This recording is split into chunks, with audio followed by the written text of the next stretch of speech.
bisa berhadapan dengan Wan-Wan dulu untuk di early-nya. Cuman Oh. kalau ini di early Wan-Wannya memang bisa dapetin poin kemenangan, 1 atau 2 poin kill lah. Heeh. Itu enak banget ya. Tapi ini Itemnya bakal cepet. poros gerakannya juga bakal kalah Goldline berarti ya, ngegangguin clean-nya, ngegangguin bener-bener ya, soalnya Glue dan Esmeralda bakal dibiarin. Ya itu Oh. udah pasti duel panjang ya di XP lane. Iya. Tapi yang menarik adalah inilah dia untuk kedua kalinya loh. Pendragon menggunakan Esmeralda dengan sprintnya. Ini bukan Purify, bukan Flicker yang dia bawa, tapi spell berlari. Lari Kemarin ya? handal. Kemarin juga. Kemarin ya. Oke, dan ini bakal lebih enak lagi mungkin untuk dia mengikuti teman-temannya. Sekarang udah mulai berotasi ke area mid lane. Oh. Ada pergerakan yang terjadi.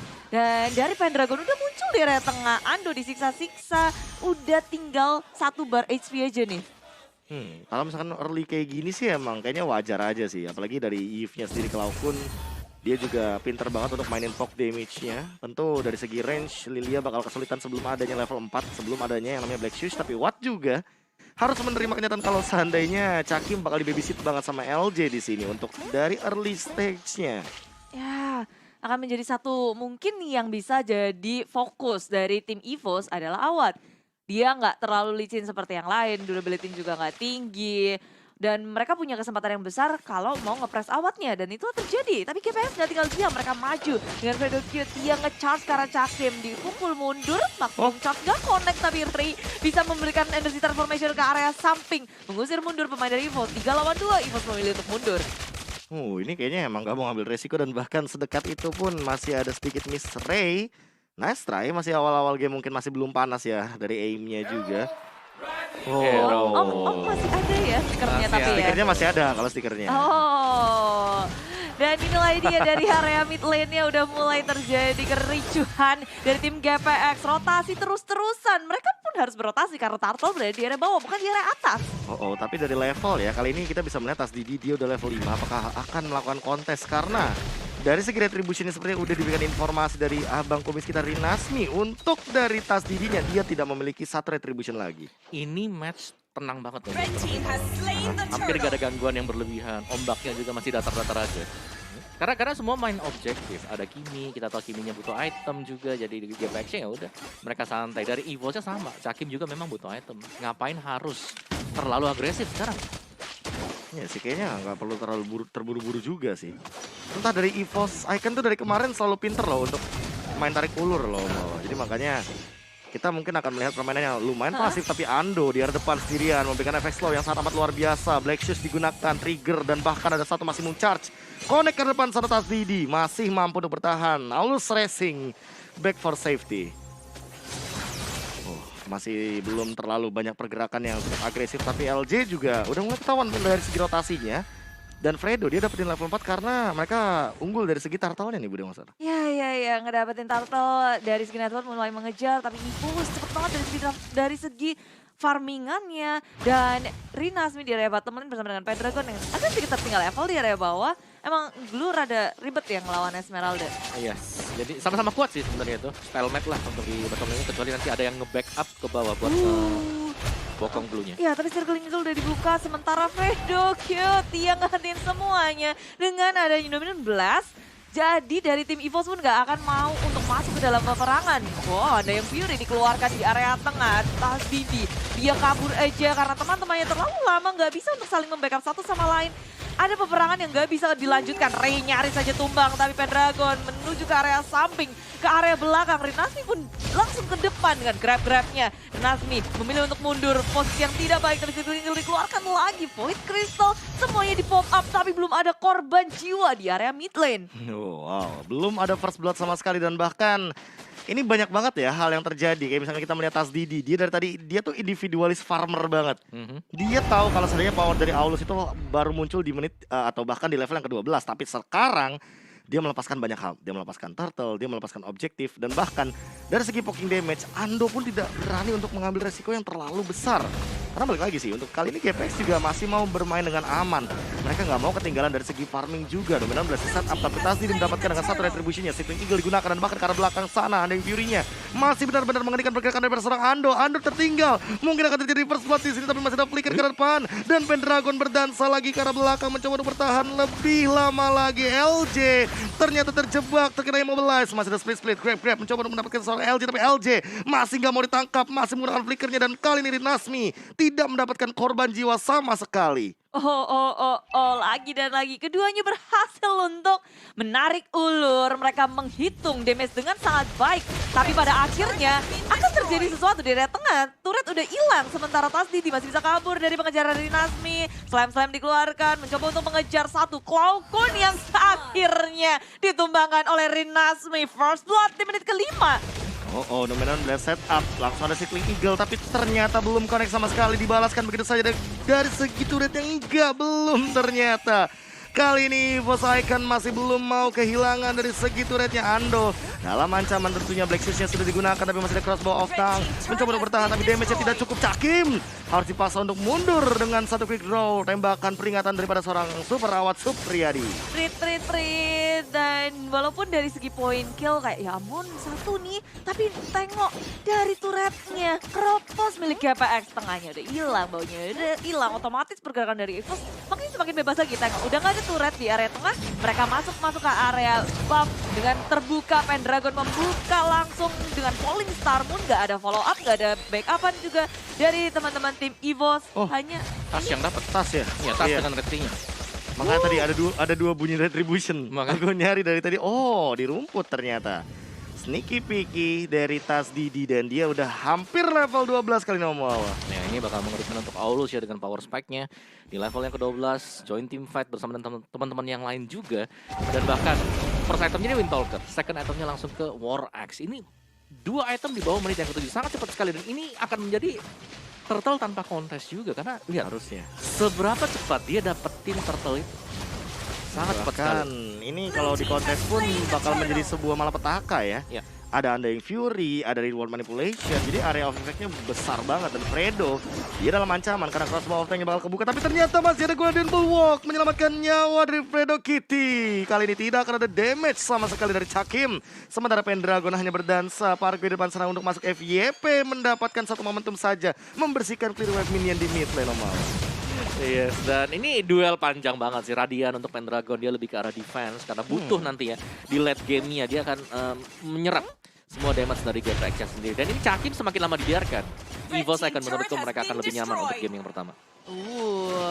Ngegulung terus-terusan dari segi network pun kelihatan gitu. EVOS nggak ngedapetin poin kill apapun, tapi dengan farming yang sangat cepat, jadi ya udah Itu beda 3000. levelnya tasnya udah 12. Udah 2 level beda dibandingkan Asli. dengan junglernya. Asli. Ya, dan itu cepat banget untuk Aulus, dan itulah sebabnya kita sering sekarang melihat Aulus dipakai sebagai jungler. Yes, dan bahkan untuk setupnya Dominon Blast bakal kena karena 2 hero begitu saja. Lihat split-splitnya, grab-grabnya karena depan sana Ando, tapi harus ditumbangkan. Fredoki di dalam ancaman, dia terkena efek slow juga. Cakim dapatkan double kill-nya. Masih mau lebih Rinasmi. Ngapain dia karena depan Tasdidi-nya berlari dengan cepatnya. Dia kembali lagi untuk langsung ngebokongin karena depan sana Rinasmi. Tapi tidak memiliki teman-temannya lagi dan hampir mendapatkan triple dari Cakim. Tapi LJ melakukan eksekusi dengan Soul Bloom-nya ke arah seorang Rinasmi. Peperangan yang bisa didominasi oleh EVOS Icon, tapi kehilangan satu orang pun. Dari war-nya kita padahal lihat, wow itu Dominan Blast setup yang baik, tapi ternyata tidak. Belum ada yang siap untuk melakukan backup, follow up. Gak ada damage penutup eksekusi yang kurang baik dari tim GPX. Sementara dari tim EVOS, mereka santai aja gitu. Oke, kita menang level, menang item, ngelawan dari tim GPX, peperangannya mungkin sebentar lagi bakal terjadi lagi nih. Karena Lord yang pertama udah mulai hadir, dari segi turretnya udah disapu-sapu semua sama EVOS dari tier pertamanya. Berserker Fury di tangan Tasdidi. Dia udah punya Windtalker, War Axe. bahkan War Axe ditambah dengan Berserker Fury. Ini makin lebih mengerikan lagi sih. Dan dia dapetin satu spell fam gratis dari palunya ketika udah menit-menit kayak gini. Buset, Menit itu krusial. Cepet ya. Lordnya juga Cepet cepet banget. Kupikir bakal ada kontes sesuatu. Enggak, ternyata GPX terlalu terlambat untuk merespon hal itu. Mencoba melawan split seorang diri. Dan ini juga bahaya gitu untuk Ray. nge-push di area bawah. Nggak Tim bisa. EVOS ngelihat ada di minimap aja, mereka samperin.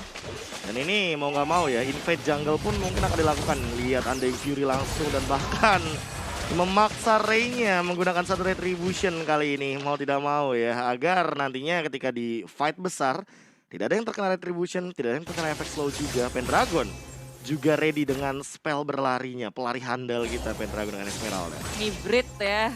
Pendragon di area atas, dia bisa untuk menanggulangi satu lane tanpa adanya gangguan. Tapi Lord hadir pula di area bawah, di area jungle-nya disisir semua oleh tim EVO. Sementara GPX, mereka bakal mencoba nge-defense sisir kedua loh ternyata, bukan di inhibitor. Oke, apakah bakal mencoba untuk bertahan terlebih dahulu di bagian depan sana, tapi data videonya Undying Fury sudah digunakan Ando. Dia terjebak di depan sana, sepatunya di arah belakang. Apa yang akan dilakukan oleh Ando? Ando mencoba untuk melakukan clear wave minion, mencoba untuk nge-trigger dengan flickernya. Kali ini Circling Eagle sudah digunakan dan Ando dalam ancaman. Black Sucia sudah tidak bisa digunakan lagi. Killing spree didapatkan oleh Cakim. 4 melawan 5 kali ini posisinya GPX dalam ancaman. Mencoba untuk membersihkan wave dengan cepatnya. Kali ini Dinasmi. Apakah dia mampu sendirian? Kayaknya masih mampu, tapi kali ini di arah top lane-nya pun Pendragon tiba-tiba setengah darah didapatkan. Oh. Tapi menjadi pengalihan isu juga di area atas, Pendragon sementara di bawah. Mencoba melakukan defense di tier yang kedua tanpa adanya persiapan yang baik. Bakal sulit karena dari tim EVOS jadi bisa enak untuk nge-sandwich. Dari area belakang, dari area depan. Sampai Ando kaburnya aja udah bukan ke rumahnya sendiri. Asli. Ini kalau lama-lama kayak gini kejebak terus nih Om Wawa. Jalan pulangnya jadi ketutup. Ya, ke split 2 gitu ya. Tapi memang secara power spike hero sendiri sekarang EVOS mereka udah dapat sih sebenarnya. Dari tasnya, dari Cakimnya juga bahkan sekarang lihat bagaimana one-one-nya. Hanya akan memaksimalkan pasif dia nanti. Buat bisa dapetin sisi belakang. Dan ini untuk susahnya dari GPX adalah mereka hanya mengandalkan Dinasmi nanti di depan. Ataupun Fredo ya. Dan Fredo pun kan dia nggak boleh kelihatan buat pakai Nemenin Blast-nya dulu. Biar bisa dihindari. Jadi ini lumayan berat untuk GPX, jadi mereka tinggal nunggu dulu sih sebenarnya untuk GPX ya. Dan buat EVOS-nya nunggu Lord-nya lagi 30 second. Ya sedikit lebih objektif lah pasti buat EVOS. Asal LJ-nya nggak kepik nggak dari 5 orang. Aduh. Seorang diri di area atas tapi Flicker menyelamatkan dirinya dan tim GPX nggak bisa untuk nge-burst LJ. Wow, itu hampir semua source digunakan ya. Tapi balik lagi sih. Dengan watt yang masih 000 nih dari KDA-nya. Ray juga 001. Jadi mau gimana pun EVOS Icon secepat mungkin harus ngerontokin front to back-nya dulu. Hancurkan Rinasmi-nya, hancurkan Predicity-nya, baru mereka bisa menembus ke pertahanan Watt dan juga Ray-nya. Karena Ando dari tadi sudah termakan 2 kali. Wow, dari tim GPX mereka benar-benar nggak tahu informasi sama sekali. Ketika ngelihat LG sendiri pun nggak berani karena dari tadi EVOS sembunyi terus, nggak pernah kelihatan di minimap. Jadi nggak ada informasi, nggak bisa pergerakan dan Fredo cute tersandwich sudah flicker digunakan kabur ke area belakang tapi Falling Starmon mengikuti di area belakang. Yang Blast nggak bisa di-charge dan memilih untuk kabur. Sementara dari arah Rinasmi pun dia nggak melakukan apapun. Ini kayak udah kita tunggu aja, Lord bentar lagi bakal datang. Ini Lord yang kedua. Oh my god, tarik ulurnya malah rapi banget dari EVOS Icon. Yang aku ekspektasikan ya GPX itu mainin tarik ulur. Ternyata malah ditarik ulur nih Om Wawa. Ya dibalikin lagi ya ke belakang. Jadi sabar banget ini untuk EVOS Icon. Terlihat dari permainan untuk LJ sendiri. Dia sangat siap untuk berhadapan dengan berapapun jumlah dari lawannya sendiri. Kalau untuk dari itemnya sendiri, Domi Ice, Radiant Armor. Ini Radiant Armor yang akan make play banget ya sebagai item. Apalagi berhadapan dengan Ray untuk Kimi-nya dia. Dimana Kimi ini adalah Magic. DPS. Yes, Genius One, Ice Berserker One, bahkan. Berserker, mau ke Holy Crystal sebentar lagi. Oke, ini bakal cukup karena lihat Fredo sudah hadir di lini bottom lane. Mencoba untuk bertahan terlebih dahulu. Terkena efek slow dari Cloud-kun. Lihat Cakimnya mencoba untuk memporak-porandakan dari formasi lini depannya. Setengah darah tersisa tapi ingat dia masih memiliki Needles of Flowers. Holy Crystal sudah dimiliki oleh seorang Ray. Mencoba untuk membersihkan Lord dengan cepat. Dan kali ini mereka mencoba untuk melakukan defense di tempat lain yang berbeda. Wattnya juga sudah memiliki 1 Malefic Roar. Benar-benar clear wave minion yang sangat amat disiplin dari teman-teman GPX. Karena tidak ada 3-lane push wave minion dari EVOS Icon. Ya, disapu bersih, hanya satu inhibitor tapi mereka nggak mau berhenti di situ. Ben Blast pop up dan dihentikan oleh Pendragon dengan dari Falling Starmon. Karena ini di belakang Black Shoe sudah digunakan, tapi Ray mencoba untuk mengusir semuanya, menge-clearing minion dengan sangat baik. Energy transformation semuanya dan satu inhibitor di area atas pun nggak kesentuh. Itu perang slow effect sih. Ada si teritorialnya Ando lah dengan Black Shoes stack 5-nya juga tadi barusan Magicnya. Terus kayak misalkan slow dari Numenon Blast, ada Undying Fury. Jadi kayak hampir semuanya ini memiliki sisi power yang menimbulkan efek ini loh, slow yang benar-benar mengerikan. Lengket ya kakinya ya. Lengket, dipegangin kakinya. Ya. Tapi skenario seperti ini mirip dengan yang kemarin gak sih? Yang kalau kita lihat semakin lama Aulus ditahan, semakin besar juga kesempatan nanti untuk tim lawannya ngebalikin keadaan. Dan ya ini terlihat juga bahwa dari fun fact-nya adalah bahwa dari EVOS Icon, mereka bangkit banget loh. Berbeda dengan match mereka yang pertama, di match kedua mereka kemarin bahkan mereka bisa tumbangin Begitu Beta 2-0. Dan ini tapi dengan komposisi yang berbeda ya. Kalau di match yang pertama mereka ada One, di match yang kedua betul. Ini ada Cloakun dengan si Tas Didi. LJ Tas Didi juga sih. Ini menarik sih. Kita akan menunggu akan seperti apa nanti formula dari EVOS Icon, tapi ini adalah line up yang masih mendapatkan bisa dibilang winning condition. Yang sangat disiplin, bahkan kalau bisa aku bilang Ando bahkan itu satu aja Falling Star Moon tuh kemakan banyak banget dari segi absorb damage-nya. Sementara EVOS mereka tinggal ini aja sih, mastiin bahwa Lord nggak keganggu. Ini Lord yang ketiga walaupun menit ke-15 belum jadi level yang ketiga. Dan Lord ini akan bakal ngebantu mereka banget untuk masuk ke area inhibitor. Soalnya walaupun GPX ketinggalan dari segi net worth jauh banget tuh, 12.000 net worth, tapi mereka masih punya defense yang sangat kuat. Mereka punya Lilia buat clear wave cepat. Mereka juga masih ada clean Kimi di belakang. Tapi Falling Star Moon dari Pendragon gak mengenai siapapun. Terhalang oleh tembok, EVOS menahan posisi dengan sangat baik di area jungle. Sementara tim GPX mereka harus memikirkan ini 3 lane akan dipush bersama oleh tim EVOS. Satu spell dari Rom Item Blast-nya ya, Conceal sudah digunakan. Dan kali ini mau nggak mau Fredo Kitty udah nggak bisa melakukan surprise attack lagi. Falling Star mesti digunakan Ando karena belakang masih ada satu real world manipulation. Mampu untuk keluar dari satu area dan cancel begitu saja dari nomor 16-nya. Fredo harus mundur, Wattnya tumbang sendiri ke depan. Cakin dapatkan turret dan bahkan Ando juga harus hilang. Sementara itu Rinasmi bakal tumbangkan double kill untuk Tasdidi dan masih mau lebih. Sepertinya mengincar karena base-nya Pendragon ngebadanin semuanya. Ray dalam ancaman ke arah Spin Eagle. Dan lihat tiada belakangnya Tasdidi. Benar-benar menggedor pertahanan dari teman-teman GPX. Dan lah dia 1-0 EVOS Icon. Mendapatkan poin pertamanya dengan sangat rapi dan baik. Mereka snowballing dari awal kalau bisa dibilang, walaupun nggak banyak kill yang terjadi. Permainan begitu tenang.